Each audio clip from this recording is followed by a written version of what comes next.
M Kumar mathematics classes. 19 जून हो गया आज।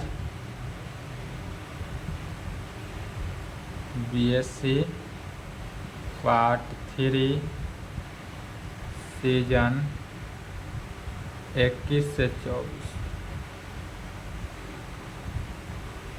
जिसमें लेक्चर 30 हो गया।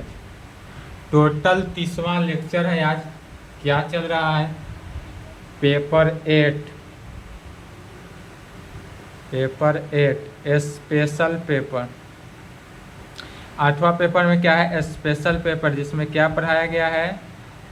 Spherical trigonometry and astronomy. Spherical trigonometry and astronomy चल रहा है। इसमें दो पार्ट में इसको बांटे थे, spherical trigonometry and spherical astronomy. इसमें चल रहा है क्या? स्फेरिकल एस्ट्रोनॉमी, गोलीय खगोल शास्त्र। अब इसमें क्या करते हैं? स्फेरिकल एस्ट्रोनॉमी में चल रहा था चैप्टर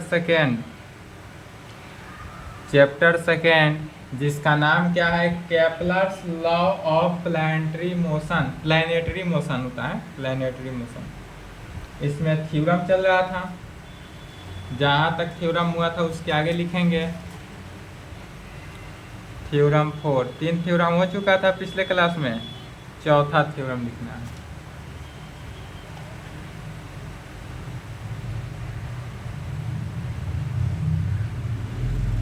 इस्टैब्लिश केपलर्स इक्वेशन।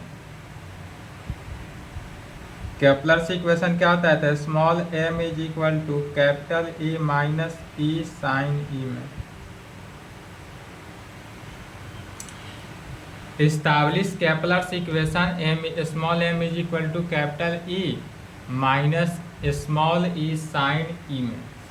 इसी को क्या करना है? इस्टैब्लिश करना है, डेट इज प्रूफ कर देना है कि m इज इक्वल टू इतना होता है। और यह बिहार यूनिवर्सिटी डॉट का पूछता रहा है 10, 12, 17, 22, 24 के लिए पढ़ कर जाना है। ठीक है, तो इसका सबसे पहले फिगर समझेंगे। फिगर बन गया तो उसके आगे ऑटोमेटिक है, उसी को बनाना है, लिखना है। चलिए इसका प्रूफ देखते हैं। प्रूफ सबसे पहले फिगर करा establish Kepler's equation. Kepler's equation को इस्टैब्लिश करना है। तो केपलर्स इक्वेशन के लिए क्या करते हैं? सबसे पहले एक सेलेसियल स्फीयर का निर्माण करते हैं। यदि हम मान लेते हैं हमारे पास बड़ा सा सेलेसियल स्फीयर लिए ताकि फिगर ठीक बने।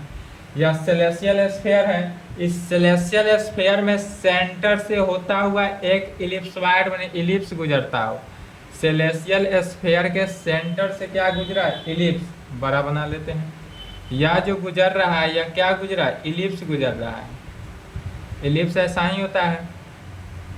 इलिप्स कहाँ से गुजरा?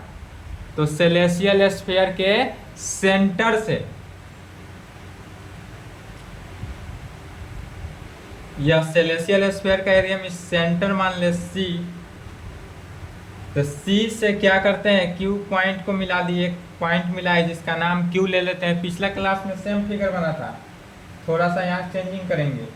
अब यहाँ से क्या करते हैं? Q पर से यहाँ परपेंडिकुलर डालते हैं। यह परपेंडिकुलर डाला गया तो इसका नाम मान लेते हैं M।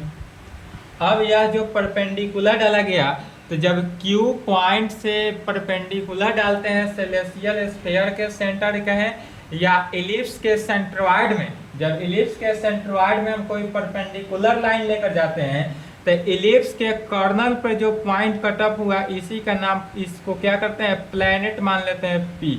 प्लैनेट का हिंदी होता है ग्रह। यहाँ मान लेते हैं हमारा कोई ग्रह हो, तो यह प्लैनेट हुआ P।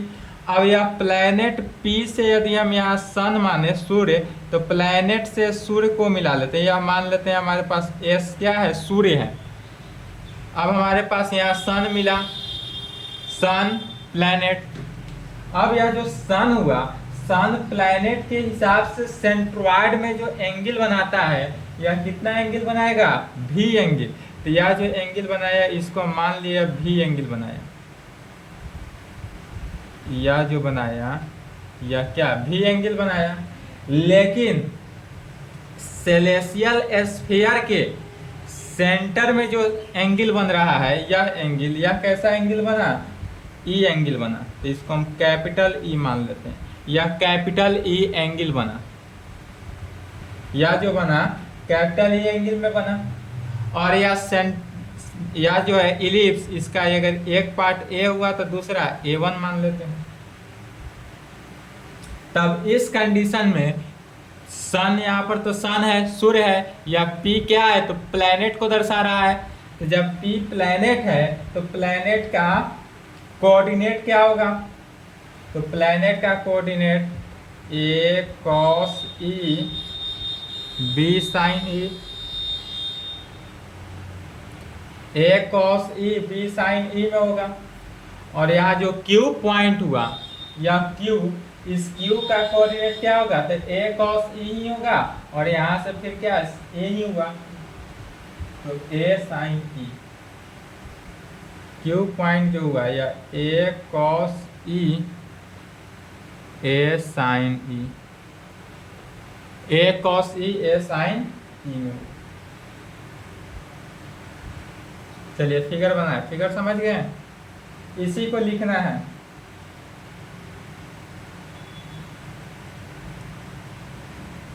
जो फिगर बनाया गया उसी को लैंग्वेज में लिखेंगे। चलिए लिखे, तो पहले फिगर बना लें।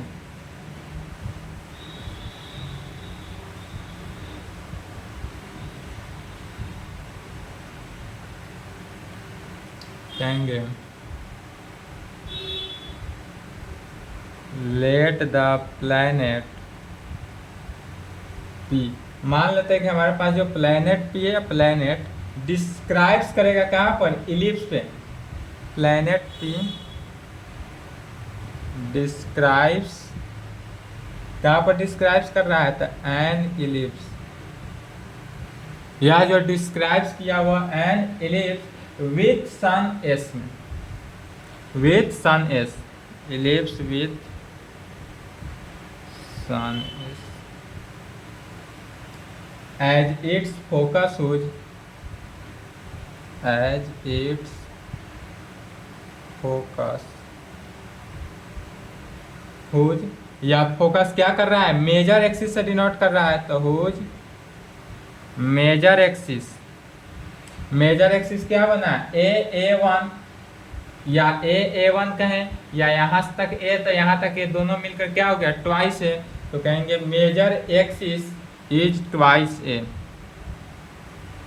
और वर्टिकली होता है तो उसको क्या कहते हैं? माइनर एक्सिस, और वह ट्वाइस B में कन्वर्ट हो जाता है, ट्वाइस B। यह कब पढ़े थे? एलिप्स 2D पढ़ाया गया था। 2D कहाँ पर? पार्ट 1 में ही। Is 2A and minor axis, and minor axis is twice B। और यह माइनर एक्सिस जो होगा वह कितना? Twice B। तब मान लेते हैं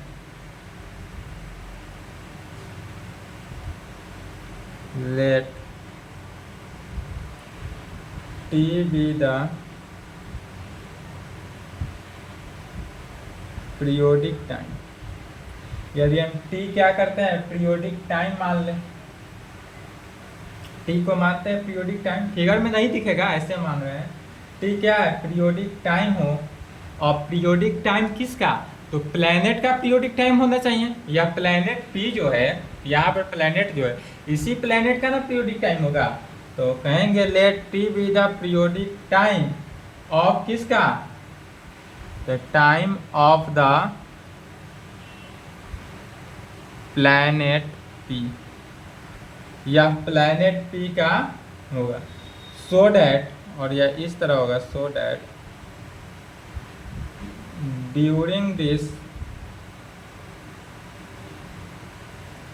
time at, during this time at describes area of the ellipse equal to pi A B, और यह किसके पाई ए बी के इक्वल हो जाएगा। इसलिए the rate of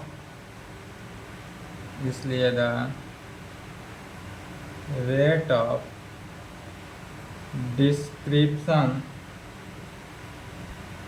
of area is, rate of description of area कितना हो जाएगा, तो पाई ए बी, कितना pi A B divided by periodic time T से, तो pi A B divided by periodic time. तब कहेंगे अगेन वी नो दैट,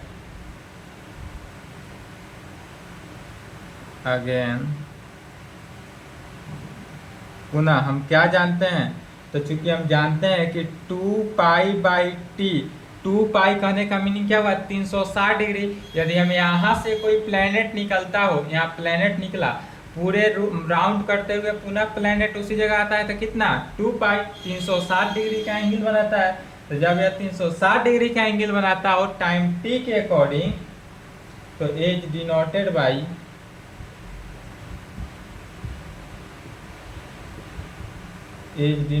इसको किस चीज से डिनोट करते हैं, ईटा।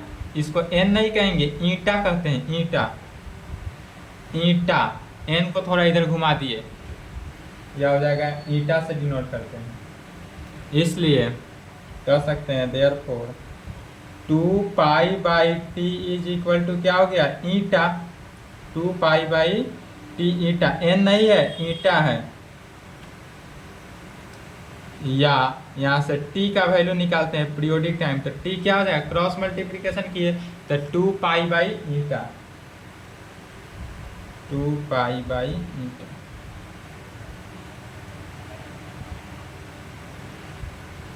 तब कहेंगे यहाँ पर अब क्या निकालना है, rate of description of area.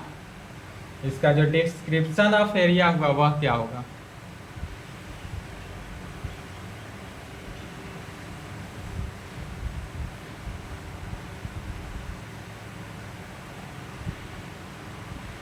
hence rate of description of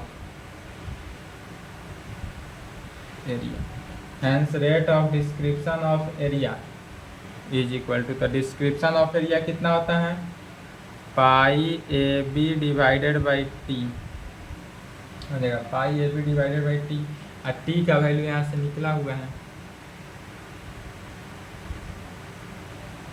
ये ना rate of description pi A B by T था, तो इसी को लिखा गया, और टी का वैल्यू यहाँ से निकला है, तो टी का वैल्यू रख देंगे, तो 2, सबसे पहले pi A B divided by T, T के जगह पर क्या हो गया 2 पाई बाई ईटा, सॉल्व किए तो पाई से पाई कैंसिल, ईटा ऊपर चला जाएगा, तो क्या हो जाएगा 1/2 ए बी ईटा। ईटा को पहले लिख लेंगे इस प्रकार से, 1/2 ईटा इंटू ए बी, इसी को कैसा हूँ लिख सकते हैं। तब कहेंगे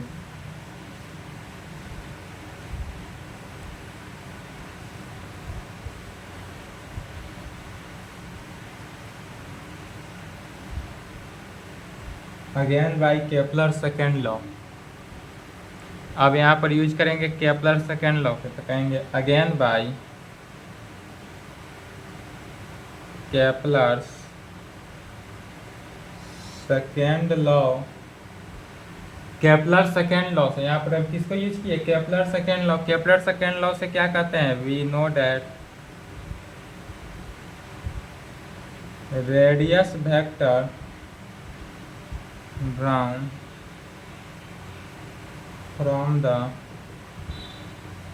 center of the sun to the planet sweeps over equal area in the unequal times. Therefore, if P be the position of the planet after time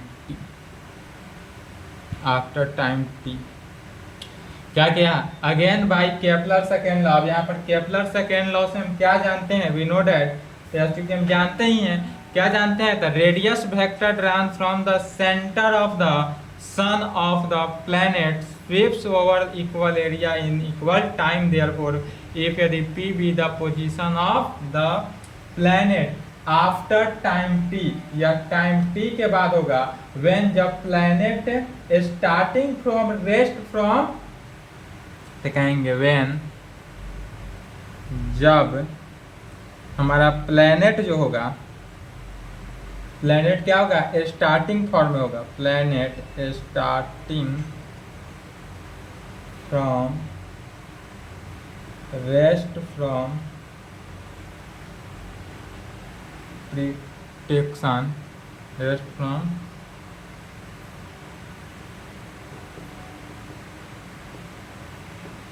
position, तब क्या कह सकते हैं, एरिया ऑफ, यहाँ फिगर से लिखना है, एरिया ऑफ ASP का एरिया, यहाँ ASP का एरिया फिगर से बन रहा है ASP, तो ASP जो होगा described in time t, describe करेगा टाइम t पर कितना 1/2, या तो है जो वैल्यू, या वैल्यू को रखेंगे ही, कहेंगे 1/2 इतना AB, इसलिए एरिया ASP, यहाँ से ASP का एरिया जो हुआ डिस्क्राइब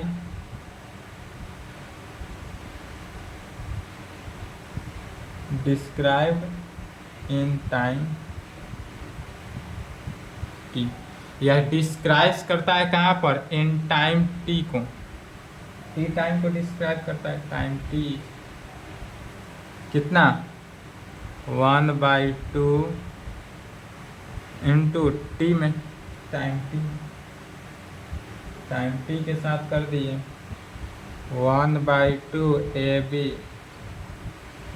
अब यह जो ईटा t को m मान लेते हैं, 1/2 ABM, इसको इक्वेशन 1 कब हुआ, वेयर, जहाँ m किसके इक्वल है, लिख लिए,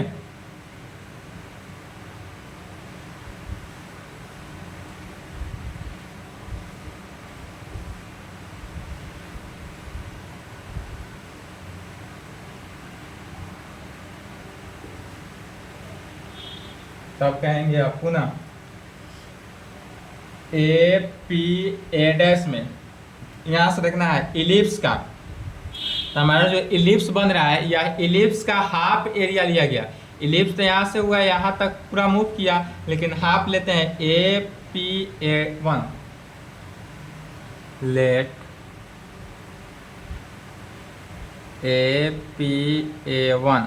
APA1 be the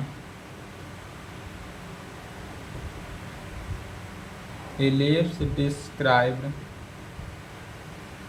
ellipse क्या कर रहा है, डिस्क्राइब किया, described by the planet, described by the planet, या जो है प्लैनेट को डिस्क्राइब किया, एंड AQA1 को देखते हैं, तो इससे क्या हुआ, द AQA1 द ऑक्जुलरली सर्किल बना, ऑक्जुलरी सर्किल, या जो बना ऑक्जुलरली सर्कल का निर्माण हुआ, जहाँ Q का पॉइंट क्या, कोऑर्डिनेट, Q का कोऑर्डिनेट क्या हो गया, A cos E A sin E, A cos E A sin E में is a point on auxiliary circle, इतना is a point on auxiliary circle या ऑक्जुलरली सर्किल। जो ऑक्जुलरली सर्किल क्या कर रहा है, क्रॉसपॉन्ड कर रहा है किसको, P को, जो P का कोऑर्डिनेट इतना। Auxiliary circle corresponding to P, corresponding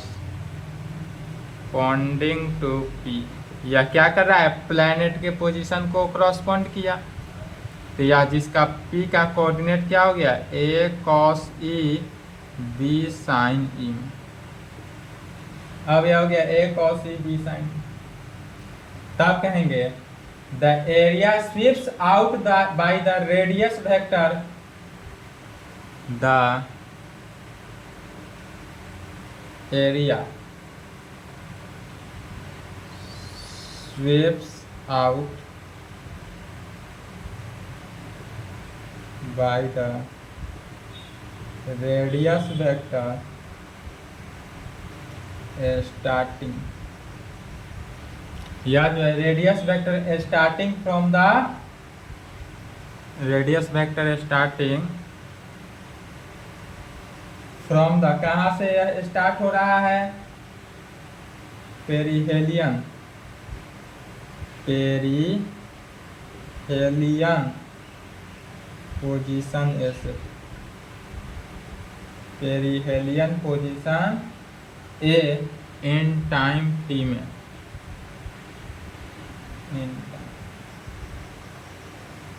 इसलिए कहेंगे एरिया ऑफ ASP, यहाँ से area of ASP is equal to area of ASP। पुनः ध्यान देंगे, पहले फिगर को समझना है, लिख लिए, नहीं लिखे तो वीडियो रोक के लिखे और यहाँ पहले फिगर को ध्यान दे। चलिए वीडियो रोक ले, लिख ले। चलिए फिगर देखेंगे, कह रहा है एरिया ऑफ ASP। तो एरिया जो हमारा ASP जो एरिया हुआ, इसको दो भागों में बांट सकते हैं, कैसे, तो area AMP plus area PMS में। इस पूरे एरिया को यहाँ पर देखेंगे ASP एरिया जो हुआ, इसको इस तरह से लिख सकते हैं AMP एरिया एक तरफ है, एक तरफ PMS एरिया लिख सकते हैं। चलिए इसी को लिखते हैं, इस इक्वेशन 1 को लिख लेते हैं, साइड में यूज होगा।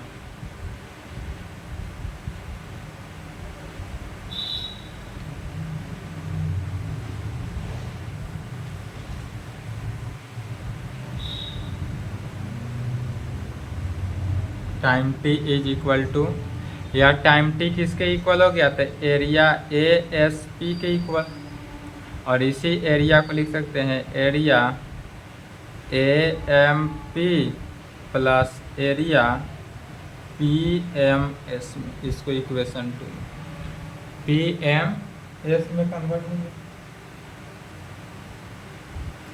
But area of triangle PMS, area of triangle PMS की अब बात करें,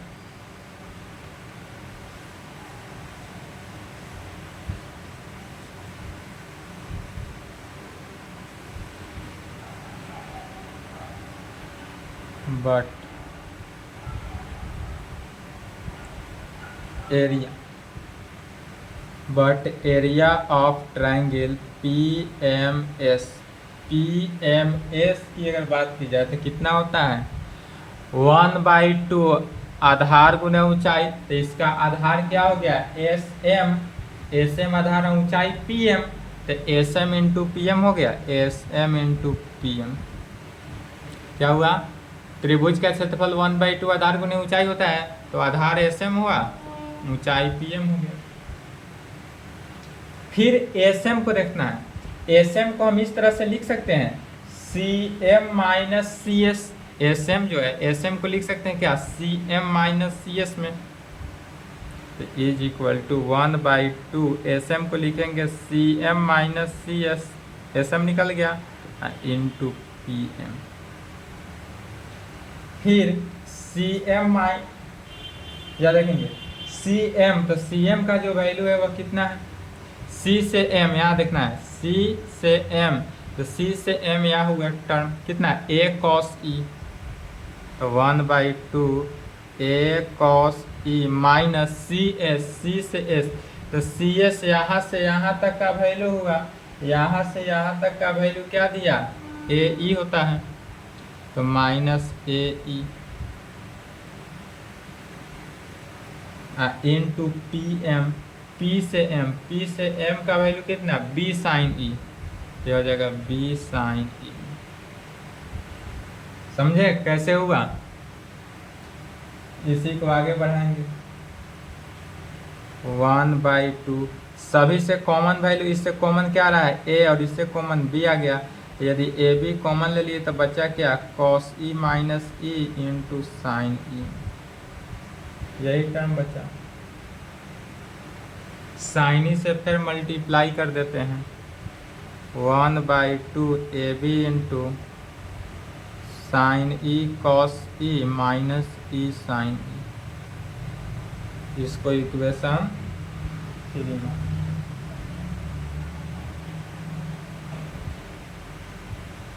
अब इसको इक्वेशन क्या माने, 3, फिर कहना है अगेन, अब देखते हैं area A P M, A P M area को, ए पी एम को और ए क्यू एम को, A P M divided by A Q M हो जाएगा, कहाँ से, तो यह सब आ रहा है ज्योमेट्री से, 2D पार्ट 1 मैट्रिक क्लास,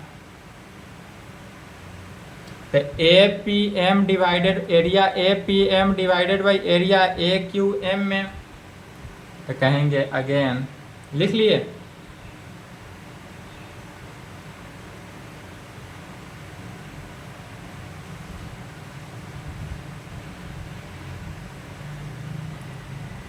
अगेन एरिया ऑफ, या एरिया ऑफ, ठीक है, किसका एरिया, ए पी एम, चाहे area A P M, area A P M of ellipse लिखें, इलिप्स का एरिया है, divided by area A Q M of ellipse, A Q M of किसका, ellipse का, is equal to, तो A P M of ellipse का equal, A P M का क्या हो गया एरिया, बी, और ए क्यू एम का ए, तो बी बाई,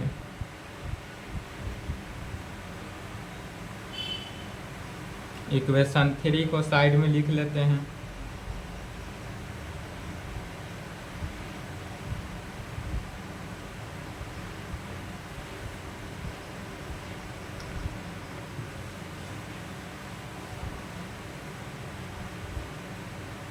इसलिए यहाँ से क्या निकालते हैं, area A P M of ellipse, तो एरिया ए पी एम निकालेंगे तो क्या हो जाएगा, बी बाई ए इंटू इतना, तो B by A into area A Q M,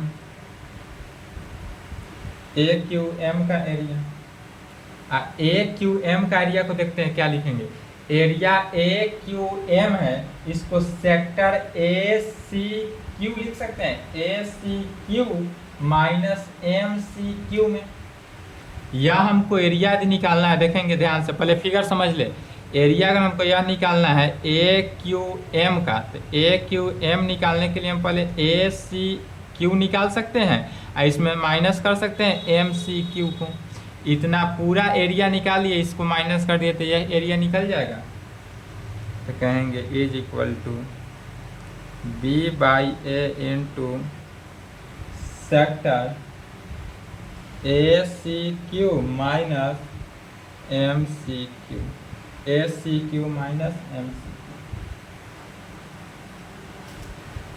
समझ में आ रहा है, डाउट हो नहीं समझ में आए तो बोलेंगे, पुनः समझाने के लिए रेडी हैं।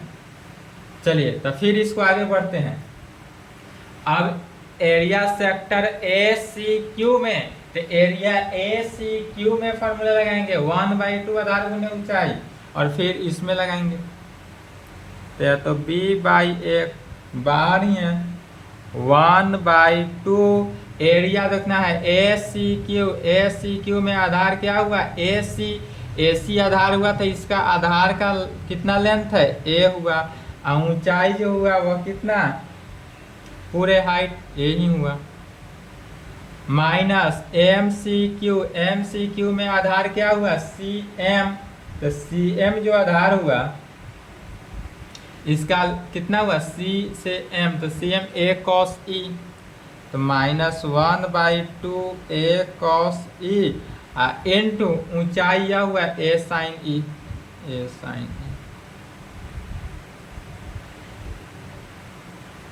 साइन। चलिए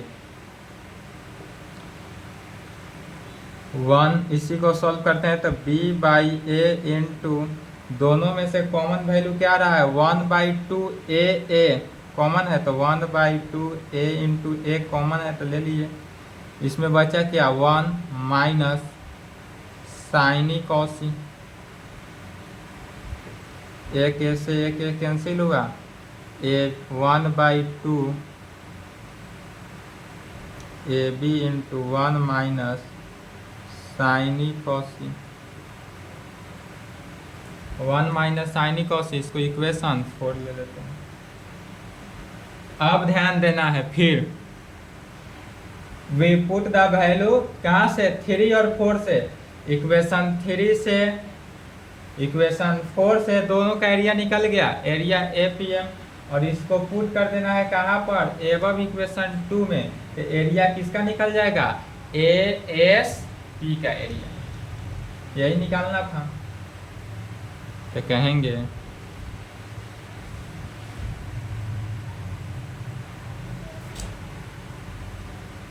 we put the value from 3 and 4 into equation 2 को देखना है, इक्वेशन 2 से क्या निकलेगा एरिया ए एस पी, इसलिए area A S P, area A S P is equal to कितना हो गया, equation 2 1/2 A B into sine E cos E minus E sine E plus 1/2 A B 1 minus sine E cos E.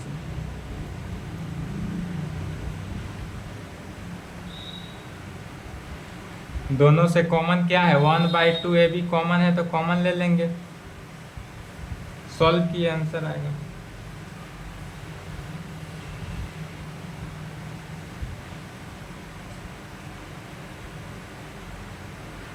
One by two A B यदि हम common ले ले बचेगा क्या sine E cos E minus E sine E plus 1 minus sine E cos ई।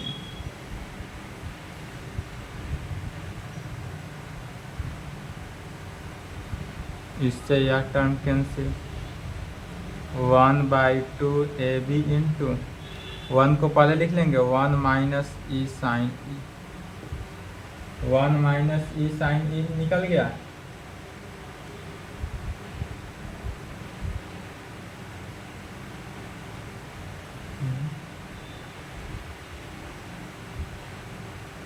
यह ई होगा, यहाँ पे 1 नहीं होगा, कैपिटल ई होगा, मिस्टेक हुआ है, कैपिटल ई आएगा, ध्यान देंगे।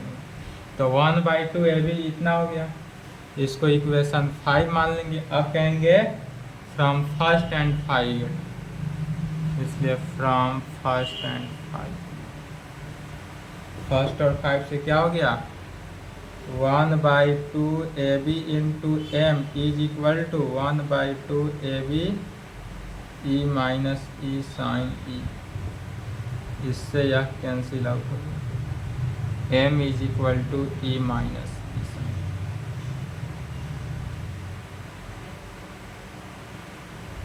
यही प्रूव करना था।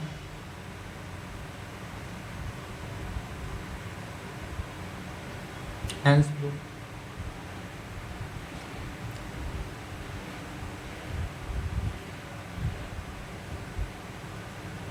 इसके आगे एक और चैप्टर है, चैप्टर 3 रिफ्लेक्शन।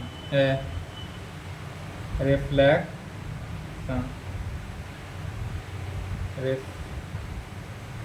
रिफ्रैक्शन, जिसको हिंदी में कहते हैं अपवर्तन। यह रिफ्लेक्शन अपवर्तन जो है, यह क्लास 12 फिजिक्स में पढ़े होइएगा। क्लास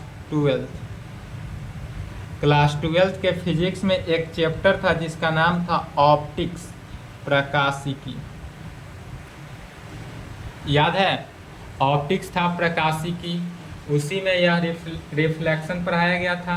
तो यह रिफ्लेक्शन में ज़्यादा है नहीं, जैसा कि यह लास्ट चैप्टर जो है 8वां पेपर 8 जो है स्फेरिकल एस्ट्रोनॉमी में टोटल कितना 12 फुल क्वेश्चन पूछेगा, जिसमें से तो आपको बनाना 6 फुल क्वेश्चन ही है, 6 फुल क्वेश्चन ही ना बनाना है। और इसमें रिफ्लेक्शन से 2 फुल क्वेश्चन पूछता है, मतलब कि और स्फेरिकल ट्रिगोनोमेट्री से 4 फुल क्वेश्चन। तो अभी तक टोटल 10 फुल क्वेश्चन की तैयारी तो हो चुकी, 30 लेक्चर हो गया, 10 फुल क्वेश्चन की तैयारी हो गई, जिसमें बनाना 6 ही है।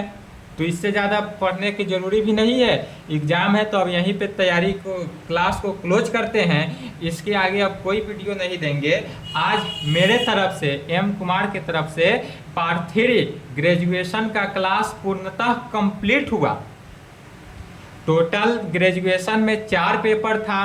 कौन कौन? पहला था पेपर 5, 6, 7 एंड 8 में जो है चूजेज है। इसमें आप न्यूमेरिकल एनालिसिस भी ले सकते हैं और स्फेरिकल ट्रिगोनोमेट्री भी ले सकते हैं, कोई ले सकते हैं। तो अगर स्फेरिकल लेंगे तो यह आपके लिए क्लास इंपॉर्टेंट था। 30 लेक्चर है, तीनों कंप्लीट करें। न्यूमेरिकल ना हम पढ़े हैं, ना हम एग्जाम में दिए हैं, ना हम पढ़ा सकते हैं, ठीक है। हम सिर्फ स्फेरिकल पढ़े, इसलिए स्फेरिकल बताए हैं आपको। तो आज मेरे तरफ से बीएससी पार्ट 3 का क्लास यहाँ पर क्लोज हुआ। आज के बाद वीडियो नहीं अपलोड होगा, लेकिन ऐसा नहीं है कि हम आपसे जुड़े हुए नहीं रहेंगे। एग्ज़ाम जब तक नहीं होता है, एग्ज़ाम के बाद सीजन 21 से 24 हो या 22 से 25 वाले भी सीजन के स्टूडेंट हो, तो कोई भी हो, तो अगर आपको कहीं से डाउट होता है, चाहे 21 से 24, चूँकि अभी एग्ज़ाम का सीजन है, तो कहीं से डाउट है मैथमेटिक्स में या एग्ज़ाम से रिलेटेड कोई भी क्वेश्चन, या कोई क्वेश्चन सॉल्व नहीं हो रहा हो, या हम क्वेश्चन जितना भी आज तक क्लास, चूँकि 5 फरवरी को ही स्टार्ट किया था, 5 फरवरी 2024 को, लगभग 3 मंथ लग गया है क्लास को। तो यदि हमसे कोई ऐसा क्वेश्चन हो जो छूटा हो, आपको लगता हो कि यह क्वेश्चन बताना चाहिए जो हम नहीं बताए हैं यूट्यूब पे, तो आपको यह नंबर दिया हुआ है, हमेशा नंबर देते रहते हैं, यह मेरा ही नंबर है। आप बेझिझक इस नंबर पे मैसेज करेंगे या क्वेश्चन को भेज देंगे, ठीक है। इस पे क्वेश्चन भेजेंगे, यदि क्वेश्चन ठीक, आपको हम सॉल्यूशन इसका भेज देंगे पर्सनल नंबर पे, जो आप नंबर से मैसेज करेंगे। और यदि आप कहेंगे कि नहीं इसका वीडियो चाहिए, तो कोई बात नहीं, इसका पुनः अलग से वीडियो बनाकर यूट्यूब पे अपलोड भी कर देंगे, इसके लिए दिक्कत नहीं है। लेकिन आप क्वेश्चन भेजेंगे तभी आप अपलोड होगा। अगर आप क्वेश्चन नहीं भेजते हैं तो अपलोड नहीं करेंगे, ठीक है। और अपलोड करने के लिए बोलेंगे तो ही अपलोड होगा, अदरवाइज आज क्लास हम यहीं पे कंप्लीट करते हैं। कहीं से डाउट हो एग्ज़ाम के लिए, एग्ज़ाम समझ में नहीं आ रहा हो, एग्ज़ाम डाउट हो, कोई भी डिस्कशन करना हो, एग्ज़ाम में डर लग रहा हो कि एग्ज़ाम कैसे बीते, तो आप बेझिझक इस नंबर से बात कर सकते हैं। बात करने के बाद आपका होता है, बहुत सारे स्टूडेंट को ये प्रॉब्लम होता है कि एग्ज़ाम से पहले बहुत डर लगता है कि एग्ज़ाम कैसे क्वालिफाई करेंगे, क्वालिफाई नहीं किए तो क्या हुआ। तो उसके लिए चिंता की बात नहीं है, आप बिल्कुल अच्छे से क्वालिफाई करेंगे, अच्छा रैंक के साथ अच्छे नंबर से पास करेंगे, इसके लिए चिंता की बात नहीं है। एम कुमार आपके साथ सदा है, रहा है और हमेशा रहेगा। कहीं से दिक्कत हो, चिंता हो, बेझिझक इस नंबर से कॉल करें या मैसेज कर सकते हैं। एम कुमार आपका हर सॉल्यूशन का रिप्लाई देने के लिए तैयार है, ठीक है। तो आज मेरे तरफ से ग्रेजुएशन का क्लास कंप्लीट किया जाए। बहुत दिन हुआ, 5 फरवरी 2024 को स्टार्टअप किए थे ग्रेजुएशन। आप लोगों के कहने पर, फ्रेंड लोग के कहने पर अब यह क्लास आज यहाँ पर 19 जून को जाकर समाप्त हुआ। ठीक है, 3 मंथ क्या 4 मंथ हो गया, लगभग 4 मंथ हो गया क्लास को चलते हुए। 4 मंथ में ग्रेजुएशन पार्ट 3 पूरा कंप्लीट हो गया। पार्ट 3 का पूरा बैच जो हुआ कंप्लीट हुआ। कहीं से डाउट हो, कोई दिक्कत हो, कोई कंफ्यूजन हो, बेझिझक इस नंबर पे संपर्क करें। जितना भी लेक्चर चला है, पेपर 5 हो, 6, 7, 8 चारों पेपर में पूरा लेक्चर यदि आप कंप्लीट करके जाते हैं, एग्जाम में जब क्वेश्चन आप खोलेंगे, जैसे एग्जाम, अभी एग्जाम डेट तो आया नहीं है, फॉर्म भरने का डेट आया है, आज से ही फॉर्म भराएगा, क्योंकि आप लोग फॉर्म भर लें। लेकिन जैसे आप एग्जाम हॉल में बैठेंगे, आपके सामने एग्जाम का क्वेश्चन आएगा, तैसे आपको याद आएगा कि ये सब एम कुमार का वीडियो में मिला हुआ क्वेश्चन है। पूरा क्वेश्चन मिलेगा आपको इस चैनल के माध्यम से। भले आप करना ना चाहते हो, कोई स्टूडेंट ये सोच कर नहीं किया होगा कि नहीं करते हैं क्या होगा, अच्छा नहीं है, तो कोई बात नहीं, कोई प्रेशर नहीं रहता है हमारे तरफ से। हमारा फ्रेंड का रिक्वेस्ट था कि हाँ कर देना है क्लास, तो हमने स्टार्टअप किया क्लास। चूँकि 11-12 पढ़ाए थे, 11-12 भी पूरा क्लास को कंप्लीट करा के दिए है सीजन में। ऐसा नहीं है कि 11-12 में भी छोड़े हो, 11-12 पर डे जाता था, पर डे क्लास कराए। इस सीजन में स्टार्टअप नहीं किया 11-12, चूँकि हमको भी कोई आगे की तैयारी के लिए कोई प्लानिंग है, इसलिए हम 11-12 का सीज़न इस बार एडमिशन नहीं लिए, बच्चे को नहीं पढ़ाए। ऑफलाइन भी पढ़ाते थे, लेकिन ग्रेजुएशन का जो पार्ट का था कि पार्ट 3 पढ़ाना है, क्योंकि टाइम के अभाव है, नहीं तो टाइम का अभाव नहीं रहता तो सेमेस्टर का जो एग्ज़ाम आ रहा है, सेमेस्टर का वीडियो बनाते ज़रूर।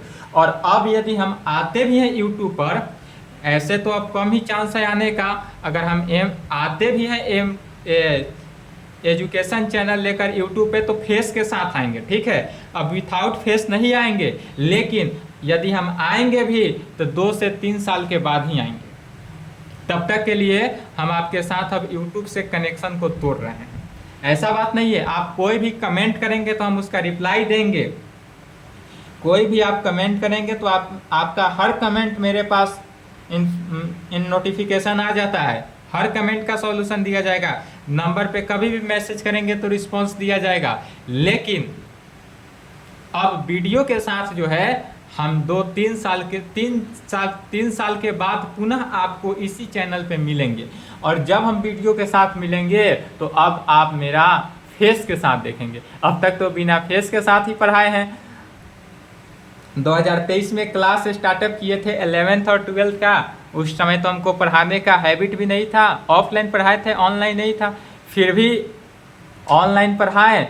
और देखिए कि आज 1.5 साल से लगातार कंटिन्यू पढ़ा रहे हैं। छोड़ने पर थोड़ा दुख हो रहा है कि हाँ, अब कल से कोई वीडियो नहीं बनाएंगे, कोई वीडियो शूटिंग नहीं करेंगे।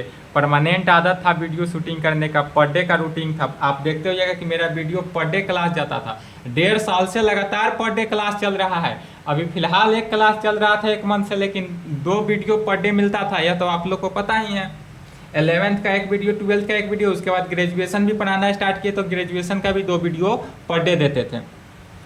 तो अब पर डे 2 वीडियो से 1 वीडियो पर आए थे, लेकिन अब एक भी वीडियो नहीं मिलेगा। इसका थोड़ा रहेगा अफसोस, लेकिन कोई बात नहीं, पुनः आपके साथ हम फेस के साथ मिलेंगे, लेकिन 2-3 साल के बाद मिलेंगे। ठीक है, तब तक 2-3 साल के लिए एम कुमार आप लोगों से विदा लेता है और पुनः मिलते हैं 2-3 साल के बाद। लेकिन हाँ, एग्जाम तक 2024 जो है TDC पार्ट 3 एग्जामिनेशन 2024 तक कहीं से डाउट हो, कहीं से दिक्कत हो, कंफ्यूजन हो, आप इस नंबर पे हमसे संपर्क करेंगे। यह नंबर परमानेंट चालू रहता है, कभी बंद नहीं रहता है। ठीक है, एग्जाम चला जाए तो भी कमेंट करके, अदरवाइज इस नंबर पे हमको मैसेज करके बताएंगे कि कैसा एग्जाम गया, तो हमको अच्छा लगेगा। ठीक है, तो आज की क्लास को यहीं पे संपन्न करते हैं। आज की क्या परमानेंट क्लास को यहीं पे क्लोज करते हैं। अब इसके आगे यदि मिलेंगे तो 2-3 साल के बाद हम यूट्यूब पर आपको फेस टू फेस मिलेंगे, और आएंगे भी तो लाइव आएंगे एम कुमार मैथमेटिक्स क्लासेस के साथ। तब तक के लिए क्लास को पूर्णतया से क्लोज किया जा रहा है। आज जो मेरा क्लास हुआ वह पूर्णतः क्लोज हुआ। इससे पहले छुट्टी देते थे, पुनः आते थे, लेकिन अब कोई छुट्टी नहीं, चूँकि सिलेबस कंप्लीट हुआ। यहाँ पर जो हुआ, ऐसा नहीं है कि हमने कोई सिलेबस छोड़ा हो। पेपर 5, 6, 7, 8 में कोई सिलेबस नहीं छोड़े हैं, चाहे 11, 12 हो, पूरा सिलेबस है। अगर आप 11, 12 के टीचर बनना चाहते हैं तो भी आप इस चैनल से 11, 12 का पूरा वीडियो अगर लेक्चर कंप्लीट कर लेते हैं और उसी नोट्स को आप पढ़ाते हैं तो अच्छा आप टीचर बन सकते हैं। इसके लिए भी कोई रोक नहीं। वहाँ भी अगर आपको कोई डाउट हो कि हाँ टीचिंग करना है हमको, टीचिंग करने में प्रैक्टिस नहीं है, टीचिंग कैसे करें, स्टूडेंट के मन की बात कैसे समझे। एक टीचर स्टूडेंट के मन के बातों को समझ लेता है कि क्लासरूम में उसको मन लग रहा है कि नहीं लग रहा है, कोई भी बात हो तो आप हमसे संपर्क करें, ये सब आपको जानकारी अच्छे से दे देंगे। ठीक है, चलिए तो आपसे विदा लेते हैं, पुनः मिलते हैं इसके बाद जब मिलना हो। क्वेश्चन आप भेजेंगे अगर डाउट हो, दिक्कत हो तो। ठीक है, आज तक एम कुमार मैथमेटिक्स क्लासेस के साथ जुड़े रहने के लिए धन्यवाद। एम कुमार आपका सदा आभार रहेगा। एम कुमार मैथमेटिक्स के तरफ से आप सभी को टीडीसी पार्ट 3 एग्जामिनेशन 2024 की हार्दिक शुभकामनाएं देता है और इसी के साथ अपने बातों को क्लोज करके आपसे अलविदा लेता है। ठीक है, अच्छे से एग्ज़ाम दे, अच्छे से एग्ज़ाम में क्वालिफाई हो, यही शुभेच्छा है। ठीक ना, चलिए पुनः आज के बाद जब मिलना हो, जब समय हो तो संपर्क करेंगे। हमको भी यदि बीच में कोई टाइम मिलता हो, कोई इन्फॉर्मेशन डालना हो, कोई नोटिफिकेशन या कोई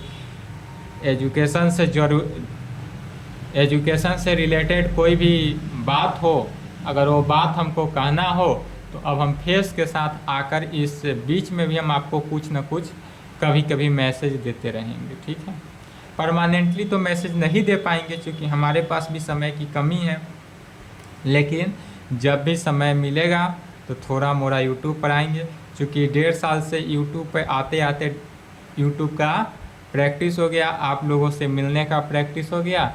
इसको तो मिस होगा ही कि हाँ यूट्यूब पर आप डेली क्लास लेना, per day 2 video, per day 1.5 घंटा का क्लास लेना, 1.5 घंटा पर डे पढ़ाना, लेक्चर लेना, यह तो अब छूट रहा है। तो कोई बात नहीं, जब भी मन हो, जब भी इच्छा हो तो पुनः हम आएंगे। आप सभी को एम कुमार मैथमेटिक्स के तरफ से टीडीसी पार्ट 3 एग्जामिनेशन 2024 की हार्दिक शुभकामनाएं देता है और आज की क्लास को यहीं पे अपने बातों को संपन्न करते हैं। आप लोग का एग्ज़ाम अच्छे से बीते, बेहतर बीते, इसकी हार्दिक शुभकामनाएं। और आप पुनः एग्ज़ाम के बाद हमसे मिले, एग्ज़ाम हो जाएगा तो आपसे हम रूबरू पुनः होते हैं। आज तक आप लोग मेरे फेस के साथ कभी नहीं देखे हैं, बट फेस के साथ आएंगे, तुरंत आएंगे। बस 3 से 4 साल की आपको और वेट करना है, उसके बाद हम पुनः आपसे फेस टू फेस मिलेंगे। ठीक है, तब तक के लिए क्लास को यहीं पे क्लोज करते हैं। एम कुमार मैथमेटिक्स आपका सदा आभार रहे। चलिए इसी के साथ बातों को यहीं पे क्लोज करते हैं।